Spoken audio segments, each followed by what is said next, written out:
Lazarus dibangkitkan. Ada seorang yang sedang sakit, namanya Lazarus, dari Betania, kampung Maria dan saudaranya Marta. Maria ialah perempuan yang pernah meminyaki kaki Tuhan dengan minyak wangi dan menyekanya dengan rambutnya. Lazarus yang sakit itu adalah saudaranya. Kedua perempuan itu pun mengirim kabar kepada Yesus. Tuhan, dia yang engkau kasihi sakit. Ketika Yesus mendengar kabar itu, ia berkata, penyakit itu tidak akan membawa kematian, tetapi akan menyatakan kemuliaan Allah, supaya melalui penyakit itu anak Allah dimuliakan. Yesus mengasihi Marta dan saudaranya serta Lazarus. Namun, setelah didengarnya bahwa Lazarus sakit, ia tinggal 2 hari lagi di tempat ia berada. Sesudah itu, ia berkata kepada murid-muridnya, "Mari kita kembali lagi ke Yudea." Murid-murid itu berkata kepadanya, "Rabi, baru-baru ini orang-orang Yahudi mencoba melempari engkau. Masih maukah engkau kembali ke sana?" Jawab Yesus, "Bukankah siang hari lamanya 12 jam? Siapa yang berjalan pada siang hari, ia tidak jatuh tersandung, karena ia melihat terang dunia ini. Namun, jikalau seseorang berjalan pada malam hari, ia jatuh tersandung, karena tidak ada terang di dalam dirinya." Demikianlah perkataannya, dan sesudah itu ia berkata kepada mereka, "Lazarus sahabat kita telah tertidur, tetapi aku pergi untuk membangunkan dia." Lalu kata murid-murid itu kepadanya, "Tuhan, jikalau ia tertidur, ia akan sembuh." Sebenarnya Yesus berbicara tentang kematian Lazarus, sedangkan sangka mereka Yesus berkata tentang tertidur dalam arti biasa. Karena itu, Yesus berkata dengan terus terang, "Lazarus sudah mati. Namun aku bersuka cita, aku tidak hadir pada waktu itu. Sebab itu, demi kebaikanmu, supaya kamu dapat percaya, marilah kita pergi sekarang kepadanya." Lalu Thomas yang disebut Didimus berkata kepada teman-temannya, yaitu murid-murid yang lain, "Marilah kita pergi juga untuk mati bersama dengan dia." Ketika Yesus tiba, didapatinya Lazarus telah 4 hari berbaring di dalam kubur. Betania terletak dekat Yerusalem, kira-kira 3 kilometer jauhnya. Di situ banyak orang Yahudi telah datang kepada Marta dan Maria untuk menghibur mereka berhubung dengan kematian saudaranya. Ketika Marta mendengar bahwa Yesus datang, ia pergi mendapatkannya. Namun Maria tinggal di rumah. Lalu kata Marta kepada Yesus, "Tuhan, sekiranya engkau ada di sini, saudaraku pasti tidak mati. Namun sekarang pun aku tahu bahwa Allah akan memberikan kepadamu segala sesuatu yang engkau minta kepadanya."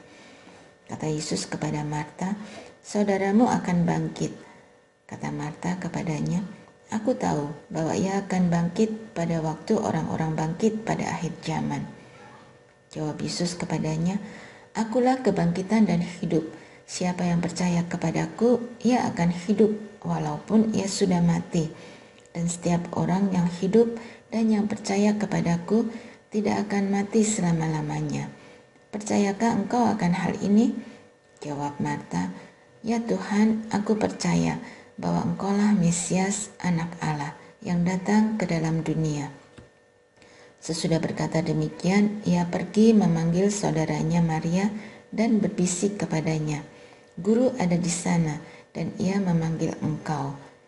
Mendengar itu, Maria segera bangkit, lalu pergi menemui dia. Namun, waktu itu Yesus belum sampai di kampung itu. Ia masih berada di tempat Marta menjumpai dia. Ketika orang-orang Yahudi yang bersama Maria di rumah itu untuk menghiburnya melihat bahwa Maria segera bangkit dan pergi keluar, mereka mengikutinya, karena mereka menyangka bahwa ia pergi ke kubur untuk meratap di situ. Setibanya Maria di tempat Yesus berada dan melihat dia, sujudlah ia di depan kakinya dan berkata kepadanya, "Tuhan, sekiranya Engkau ada di sini, saudaraku pasti tidak mati." Ketika Yesus melihat Maria menangis, dan begitu juga orang-orang Yahudi yang datang bersama dia, kesalah hatinya. Ia terguncang dan berkata, "Di manakah kamu baringkan dia?" Jawab mereka, "Tuhan, marilah dan lihatlah." Lalu menangislah Yesus. Kata orang-orang Yahudi, "Lihatlah, ia sungguh mengasihi dia." Namun beberapa orang di antaranya berkata, "Ia yang mencelikkan mata orang buta, tidak sanggupkah ia bertindak sehingga orang ini tidak mati?" Yesus sekali lagi kesal, lalu pergi ke kubur itu. Kubur itu sebuah gua yang ditutup dengan batu. Kata Yesus, "Angkat batu itu." Marta, saudara orang yang meninggal itu, berkata kepadanya, "Tuhan, ia sudah berbau, sebab sudah 4 hari ia mati." Jawab Yesus, "Bukankah sudah kukatakan kepadamu, jikalau engkau percaya, engkau akan melihat kemuliaan Allah?" Mereka pun mengangkat batu itu. Lalu Yesus menengadah ke atas dan berkata, "Bapa, aku mengucap syukur kepadamu karena engkau telah mendengarkan aku. Aku tahu bahwa engkau selalu mendengarkan aku, tetapi oleh karena orang banyak yang berdiri di sini mengelilingi aku mengatakannya, supaya mereka percaya bahwa engkaulah yang telah mengutus aku." Sesudah berkata demikian, berserulah ia dengan suara keras, "Lazarus, marilah keluar." Orang yang telah mati itu keluar, kaki dan tangannya masih terikat dengan kain kafan, dan mukanya tertutup dengan kain peluh. Kata Yesus kepada mereka, "Bukalah kain-kain itu dan biarkan ia pergi." Persepakatan untuk membunuh Yesus. Banyak di antara orang-orang Yahudi yang datang melawat Maria dan yang menyaksikan sendiri apa yang telah dibuat Yesus, percaya kepadanya. Namun beberapa di antara mereka pergi kepada orang-orang Farisi dan menceritakan kepada mereka apa yang telah dibuat Yesus. Lalu imam-imam kepala dan orang-orang Farisi memanggil mahkamah agama untuk berkumpul, dan mereka berkata, "Apa yang harus kita lakukan? Sebab orang itu membuat banyak mujizat. Apabila kita biarkan dia, semua orang akan percaya kepadanya, dan orang-orang Roma akan datang dan merampas tempat suci kita serta bangsa kita." Namun, salah seorang di antara mereka, Kayafas, imam besar pada tahun itu, berkata kepada mereka, "Kamu tidak tahu apa-apa, dan kamu tidak insaf, bahwa lebih berguna bagimu jika satu orang mati untuk bangsa kita daripada seluruh bangsa kita ini binasa." Hal itu dikatakannya bukan dari dirinya sendiri, tetapi sebagai imam besar pada tahun itu. Ia bernubuat bahwa Yesus akan mati untuk bangsa itu, dan bukan untuk bangsa itu saja, tetapi juga untuk mengumpulkan dan mempersatukan anak-anak Allah yang tercerai-berai. Mulai hari itu mereka sepakat untuk membunuh dia.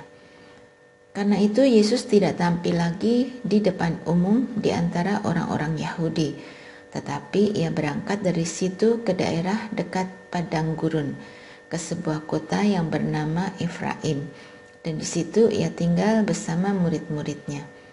Pada waktu itu hari raya Paskah orang Yahudi sudah dekat, dan banyak orang dari negeri itu berangkat ke Yerusalem untuk menyucikan diri sebelum Paskah. Mereka mencari Yesus, dan sambil berdiri di dalam bait Allah, mereka berkata seorang kepada yang lain, "Bagaimana pendapatmu? Akan datang jugakah ia ke pesta?" Sementara itu imam-imam kepala dan orang-orang Farisi telah memberikan perintah supaya setiap orang yang tahu di mana dia berada memberitahukannya, agar mereka dapat menangkap dia.